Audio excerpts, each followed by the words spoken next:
Getting into sewing can be hard.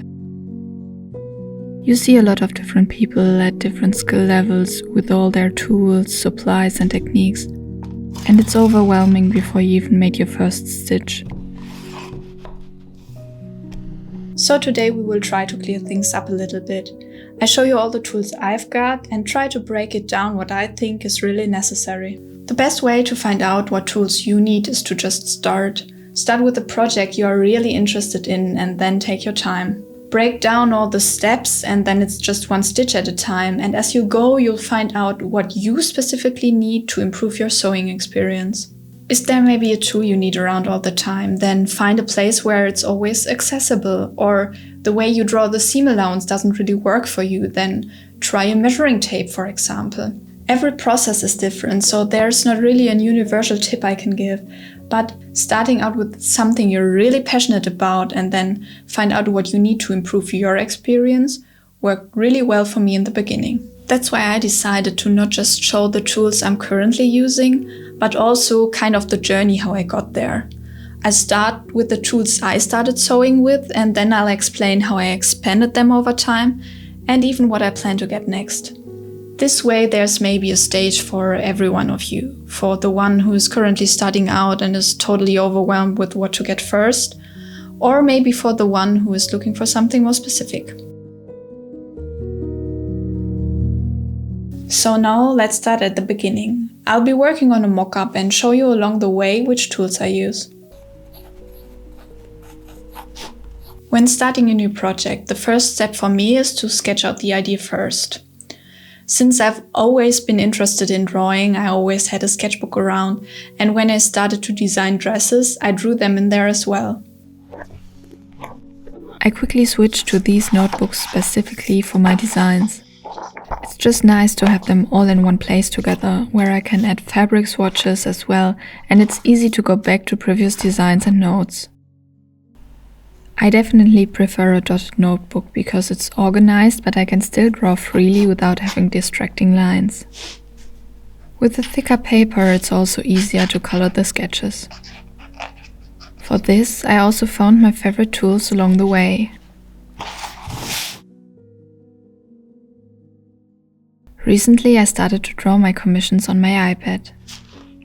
This is a lot easier for the design process, since sometimes the sketch will be changed a few times before being finalized, and this, as well as sending out the sketches, is a lot easier when doing it digitally. When the sketch is finalized, it's time for the pattern. Finding a great pattern paper was one of the biggest improvements for me. Drafting patterns and tweaking them is something I really enjoy doing, and I spend a lot of time on this step.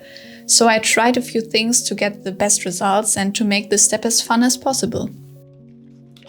I started out with regular thin pattern paper, but I hated how easy it ripped and creased, and also didn't like the feel of the paper. For a short period of time I switched to paper specifically for architecture drawings. I liked the transparency and thickness of the paper, but often had the problem that pattern pieces didn't fit. Now I'm using this paper specifically made for pattern drafting, and it made the steps so much easier. My favorite one is the simple high transparent paper. When it comes to the pattern drafting, there are a lot of fancy tools to draw all kinds of curves with. I do own quite a few of those because I actually learned pattern drafting using them, and I think they are great in the beginning, but right now I definitely prefer to draw curves freely. Only for the straight lines I use a ruler. Starting off with my trusty mechanical pencil, I draw all the lines by hand, and once I'm happy with everything, I'll go over it with a marker.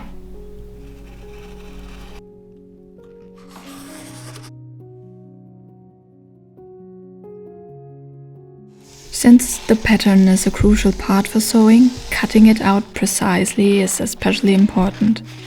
That's why regular scissors are a necessity as well.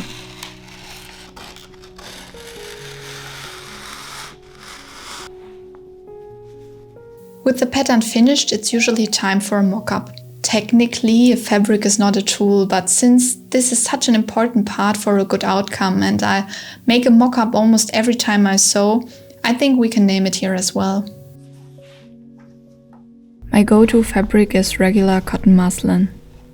This totally depends on what fabric the final dress will be made from, so a stretchy dress needs a stretchy mock-up fabric as well. But most of my mock-ups can be made with this fabric, so I always have it in my stash. Getting the pattern onto the fabric requires a few tools as well. With regular fabric and especially mock-ups, I like to simply lay the pattern onto the fabric and use some random things, or most of the time my hands, as weights. I know that you can buy extra fabric weights, and maybe one day I'll get some of those, but my tape rolls, erasers and Staedtler are doing a fantastic job as well. In a few cases, other tools can be helpful here as well. Basting thread, for example, to transfer pattern pieces onto tulle, or those magic markers where you can erase the lines with heat. Once you work with a lot of different materials, you'll find that you develop different methods to transfer the pattern depending on the thickness, texture or color of the fabric. So, depending on the materials you work with the most, you'll probably get the tools for those.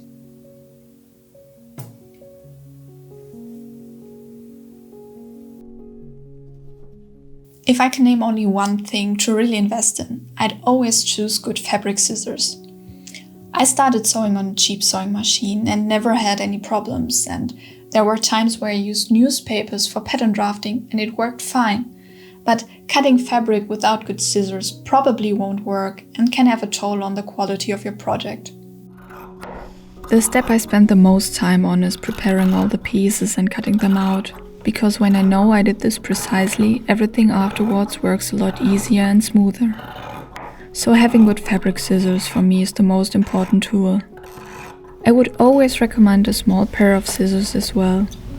To cut thread, trim seam allowances or cut buttonholes, and for all the small bits your regular shears aren't small enough for.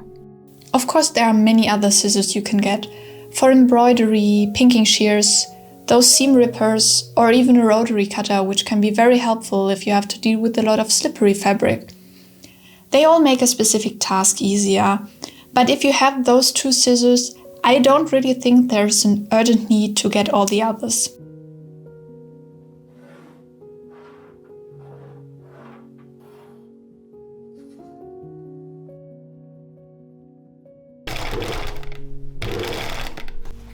Once all the pieces are cut out, one way or another, it's time to actually sew them together.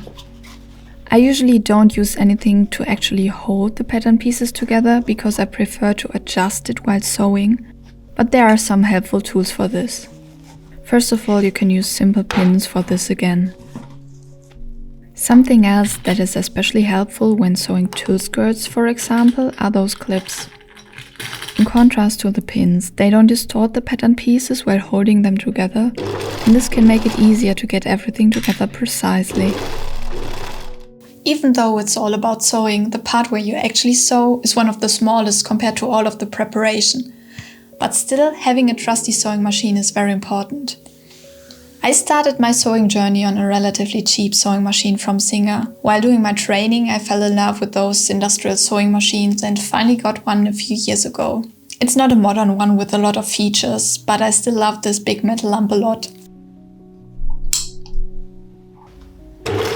For me, there's nothing more soothing than the sound it makes while sewing, and having only mechanical parts is a big advantage when something needs to be fixed.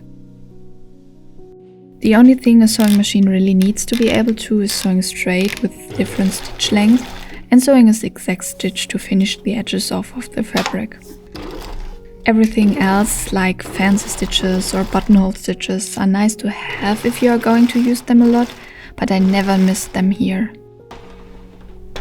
I do still have a regular sewing machine where I sometimes sew very fine fabrics on as well as a serger, because finishing the seam allowance with this looks nice, but this can be easily achieved with your regular sewing machine as well. Another thing that's important for sewing is a nice thread. I've always used the same thread from the same company because I'm really happy with the quality. Depending on the fabric I'm sewing, I chose the thickness, but for hand sewing I usually use thicker thread. In terms of the needles I use for this, I don't really have any preferences. Usually I tend to use smaller ones, but that's just a personal preference and not really related to the quality or to a brand. I try to iron every seam once I sewed it. This way the seams are accessible and I can check if everything is smooth. For this I got my ironing mat, which is basically a thicker felt mat covered with some muslin fabric. This way I can easily keep it clean and can put it away quickly when I need the whole table. Now would be the time to tell you all about my iron, but to be honest, I'm not really happy with this one. So if you have any recommendations for me, I would be very happy. But still, there are a lot of other things that can improve the ironing that we can talk about. I have this old broken IKEA cutting board that I used to lay onto my iron seams. This will keep the fabric in place and help it cool down like this and creates a crisper end result. For ironing curves, I made myself this little pillow using muslin and fabric scraps. This way I can iron the pattern pieces directly in the right shape it should stay in later, which also results in a smoother seam. My next investment will probably be one of those ironing boards with a wooden stand so that I can easier pin the fabric onto it. The pillow I made for myself was a good start, but for all the work I'm putting it through, it's really not sturdy enough.